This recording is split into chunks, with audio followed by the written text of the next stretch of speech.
Thank you for joining us today. My name is Jesse Martin. I'm the Executive Vice President of 1199. Today I'm joined with delegates and leaders from three Rhode Island bus yards that are members of our union. Last week, over 275 of our members voted to authorize a strike that is scheduled to start on November 2nd at 5:30 a.m. We've been negotiating with First Student at these three bus yards since June. Now, over that time, our members have started the school year, continued to drive kids in the communities to where they need to be. Throughout the pandemic, our members have made sure that people are traveling safely, both during COVID and during this entire 30-month pandemic. But during our negotiations with First Student, we have not seen an agreement that meets the needs of our membership. Many of our members are only guaranteed 20 hours a week and only make around $450. That is not enough to live. It's not enough to raise a family. It's not enough to provide the essentials that essential workers like these deserve. And so I'm going to invite two of our members to speak as to the reasons why they've made this choice and why we're holding First Student accountable. First Student is a global corporation, not based here in the United States, that's made billions of dollars in profit. And we need to make sure that essential workers like these, Rhode Islanders, provide essential services to children and to the community, are treated with the respect and dignity they deserve. So I'd like to have Lorraine Hamel, a driver from Lincoln Yard. Lorraine? Thank you, Jesse. My name is Lorraine Hamel. I'm a First Student school bus driver that works out of Lincoln. Many people here may know me, my colleagues from the Lincoln Yard, and many union and brothers and sisters from the Metro and West Warwick yards. And for those who don't, I've been at the Lincoln Yard for 10 years, representing my co-workers as a union delegate for most of this time. I work closely with a range of students throughout the state, making sure they get to and from their schools in a safe and timely manner every day. I'm here today to share the challenges my co-workers and I have faced that led us to make this difficult step of authorizing a strike. Like the rest of the world, we have spent the past 3 years trying to navigate a new normal around us.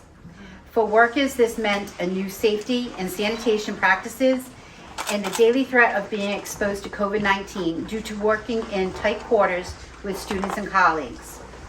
Many of us are seniors, and the threat of contracting the virus was too great for many of them to continue working.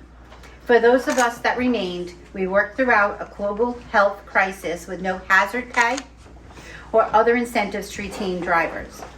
We have fought through all the challenges of the pandemic, but workers know COVID-19 is not the only reason the current bus driver crisis.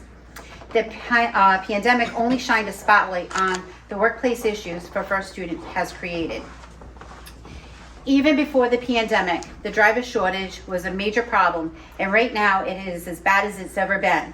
We have been forced to double up on bus routes, disrupting students' routines, and even been forced to pull our maintenance persons and dispatchers out to cover routes.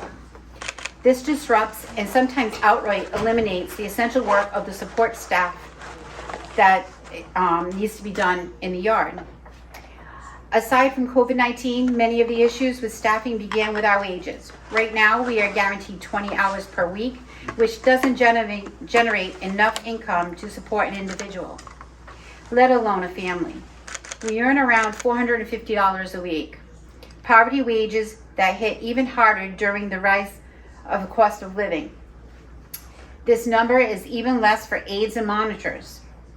While we do not do this work to become rich, but because we care about children in our communities. We deserve to make livable wages. Financially, I'm fortunate to have a safety net in my family, but that isn't the case for everyone, nor should it have to be. Another layer of the staffing crisis is our unique schedules, as we are technically part-time, but essentially required to remain on call full-time in case of an emergency or changes to the school schedules. When it is suggested that we just pick up another job, it is frustrating because we know this is not a realistic possibility. If we are to be relied upon to safely transport students early in the morning, midday, and sometimes at the drop of a hat. Also, the requirements to perform our jobs are extensive. This is not something where you can just walk off the street and be hired. Drivers are required to have our CDL upon hiring, plus multiple endorsements and annual physicals. We take our job seriously and we work hard to maintain all the necessary training and requirements needed in our field. Our union has proposed that what we believe are reasonable solutions to the ongoing staffing shortage in our yards. A fair wage increase and more guaranteed hours so workers can earn a paycheck we can survive on. Management's current proposal is a small increase in hours and a 0% wage increase for this year. We will do whatever it takes to get a fair agreement for all workers. We do not take the decision to go on strike lightly, but we know it is what needs to be done. Our children deserve consistent schedules and the best possible experience getting to and from school. And as first student has the responsibility to make that a reality. I'm standing with my coworkers today to voice our concerns about the working conditions our employer has created and the demand for a student, the largest bus company in Rhode Island and across North America, returns to negotiations with a suitable offer for all members. We are demanding safe staffing solutions and a guarantee to 30 hours per week. We all deserve the respect of being kept safe at our workplace and being fairly compensated for our work. We are calling on First Student to step up and lead the way by doing what is right by their workers. Thank you. Woo!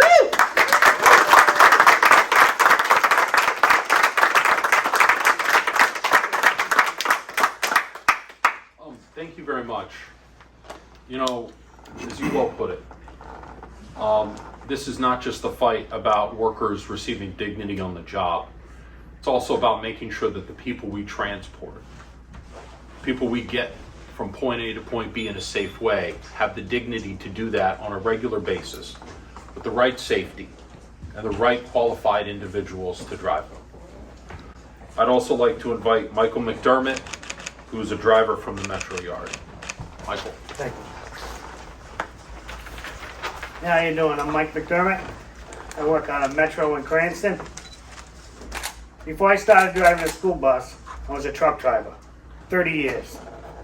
So I've been in transportation my whole career. Working for Metro wasn't different for me. I started working there 2009. Been a delegate 2010. Metro is a unique yard. We handle a lot of special needs students. First student, that's their niche. When we were hired, we were called statewide. We go pick up autistic kids, special learning disabilities, behavioral kids, take them to special schools in the state. And with that, we have to grow a thick skin. First student understands it, but they don't compensate it for us. They just keep on, do your job. Show up in the morning, stay healthy. That's what we try and do every day. We need special licensing, special training. That's all provided, but we're not compensated for it. You have your license, your CDL, your air brake endorsement, things like that.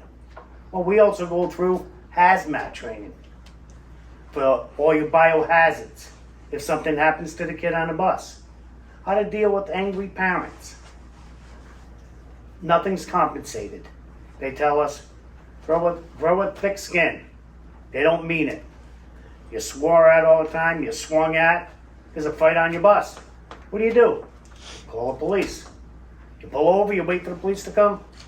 Again, First student understands it, but they're not compensating us with our wages.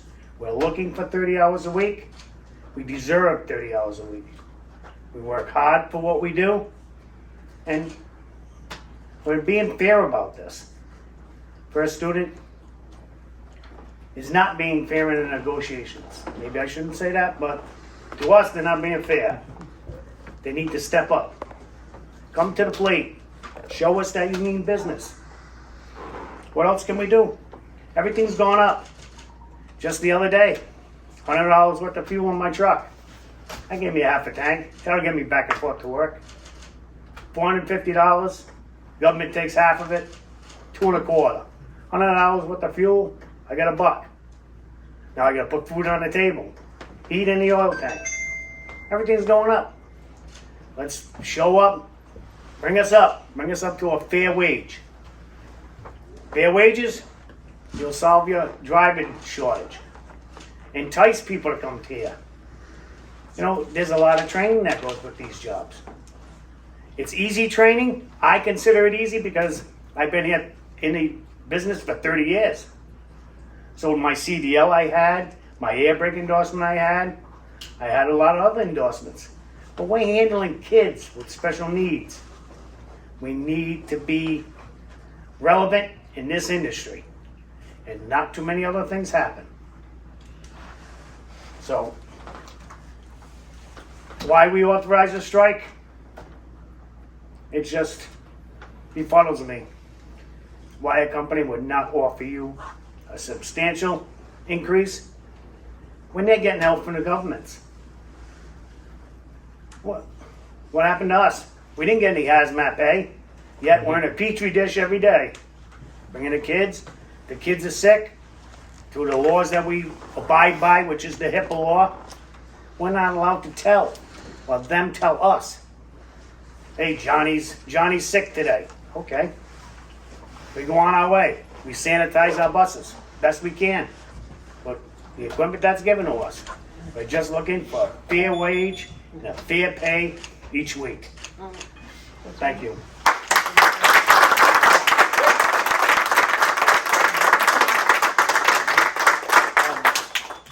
I think Michael put it the best. We use our public dollars to make sure that we hire a company to provide services to our most vulnerable Rhode Islanders. But yet the people producing and actually doing those services are not getting fairly compensated or the respect and dignity on the job. And that is the ultimate choice here. This is not done without the knowledge that this is going to have a lot of impact on people. But we also have a conscience as a union. And we cannot continue a system that we feel is not fair to those that we serve. And enough is enough. Are there any questions? Yes. How many kids will be affected, which districts, and how are the districts supposed to get their kiddos to school? We've just seen yesterday the test scores are through the tank. Now we're going to potentially penalize kids from getting to class. So those are my questions. So, to go back, we have notified First Student as of last Friday about the work stoppage scheduled on November 2nd. We've given them ample notice to be able to figure out how to deal with it. They're paid millions upon millions of dollars to make these decisions. And by the way, the best opportunity is for them to get to the negotiating table and to settle a fair and decent contract before November 2nd. That's what we really want.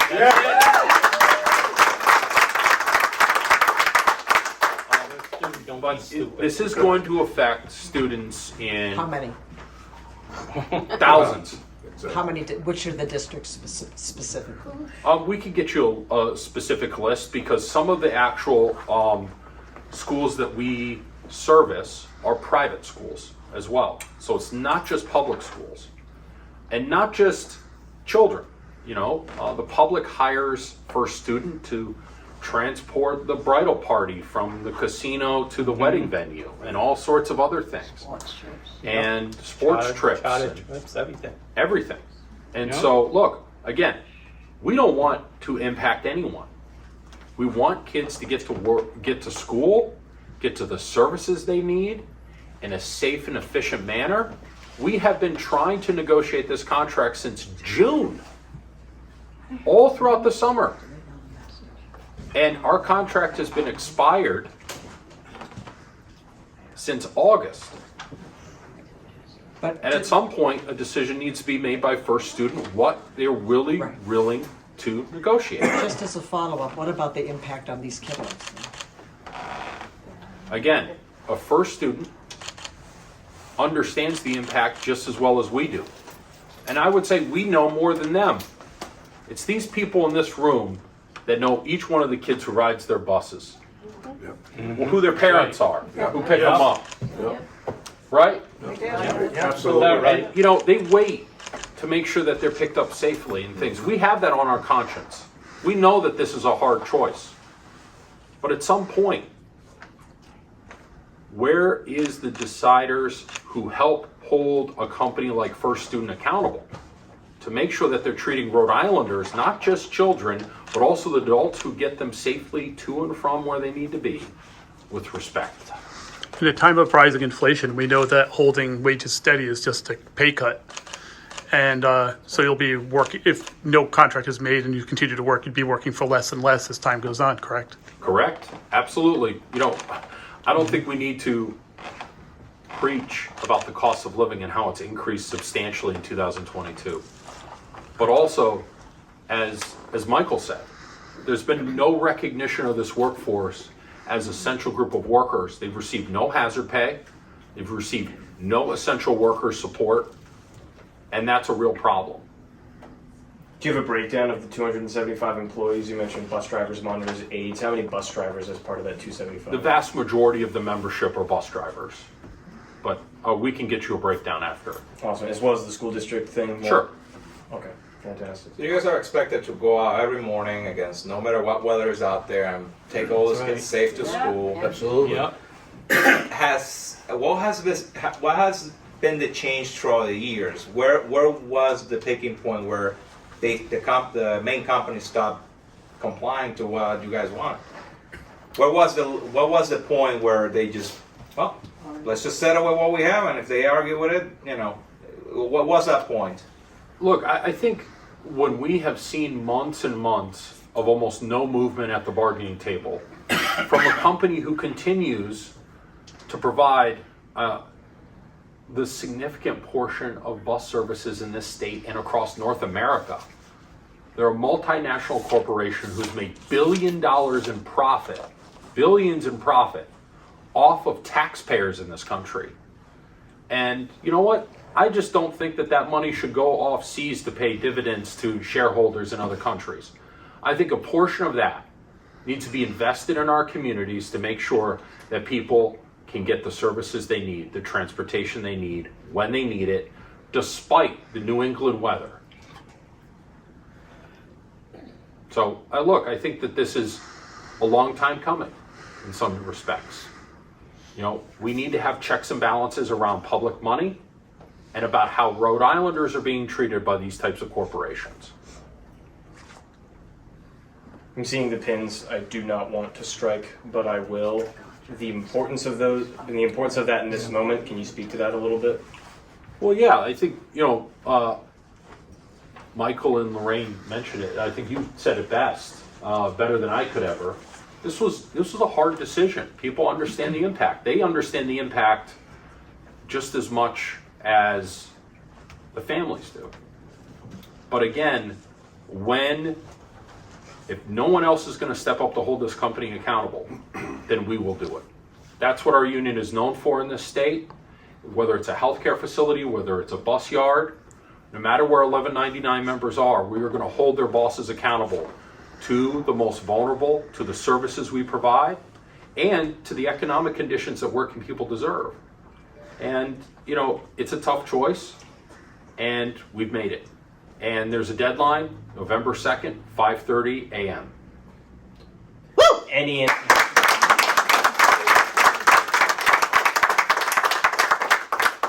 Do you anticipate first student getting back to you and creating a correspondence or setting up a meeting in that time frame? I mean, it's now a ticking clock. It's now real.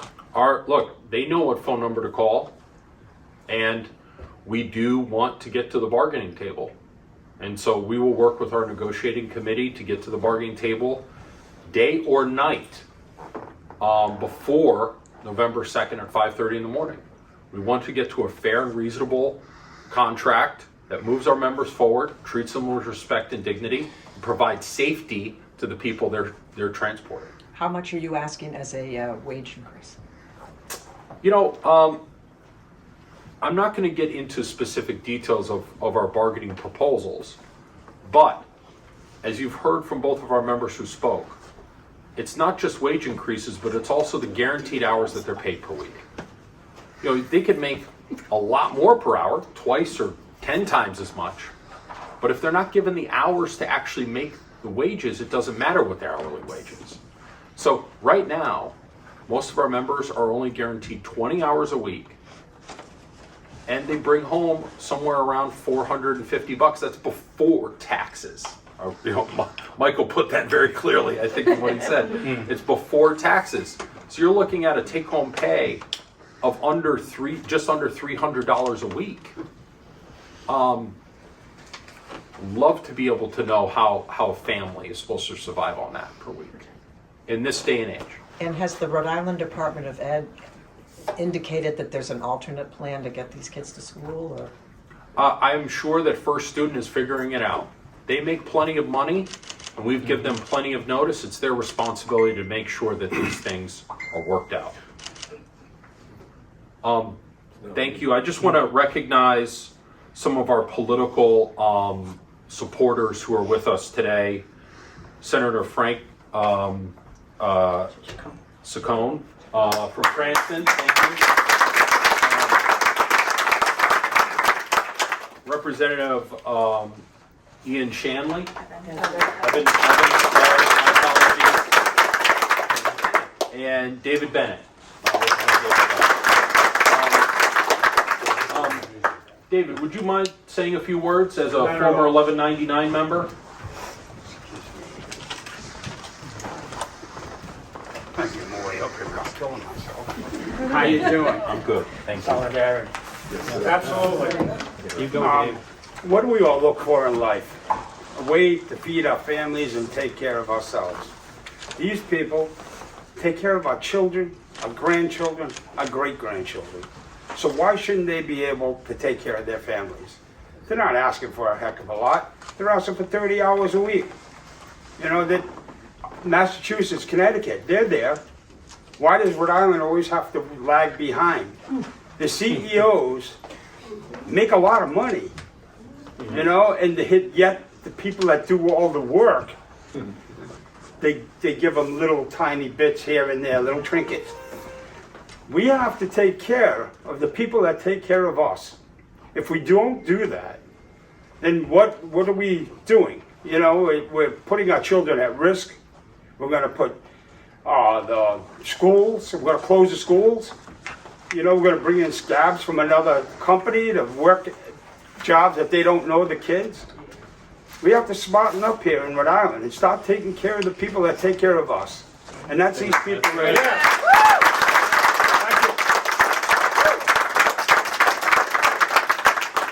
Thank you, Representative. Thank you. Actually, I just a quick question. You know, obviously, separate entities, but RIPTA drivers are obviously going through similar issues that you guys are, and you guys are two of the biggest transportation companies in the state. Do you think this is just a result of the state not valuing public transportation? You know, I think there's this pandemic has highlighted systemic problems in the essential workforce. Look at, it's been almost 31 months since the beginning of the COVID-19 pandemic. We represent hospital workers, nursing home workers, group home workers, and bus drivers, essential workers in all facets of the care of Rhode Islanders. clinic workers, and they have struggled to get quality jobs for the work that they do. It is only now that we actually see them as a society as valuable. And that's a bigger problem. But in particular, we want to get to a place where our members have a collective bargaining agreement that brings them dignity every day to go to work. Every time they punch that clock, start that bus up and warm it up for the kids in the morning. And we need to have a very robust public conversation about how we invest in Rhode Islanders that are providing these essential services. Because Representative Bennett put it best, we need to start to take care of ourselves, not big corporations. And I think that's a clear choice here in this situation. Right. Thank you. Thank you. Thank you. Thank you very much. Thank you.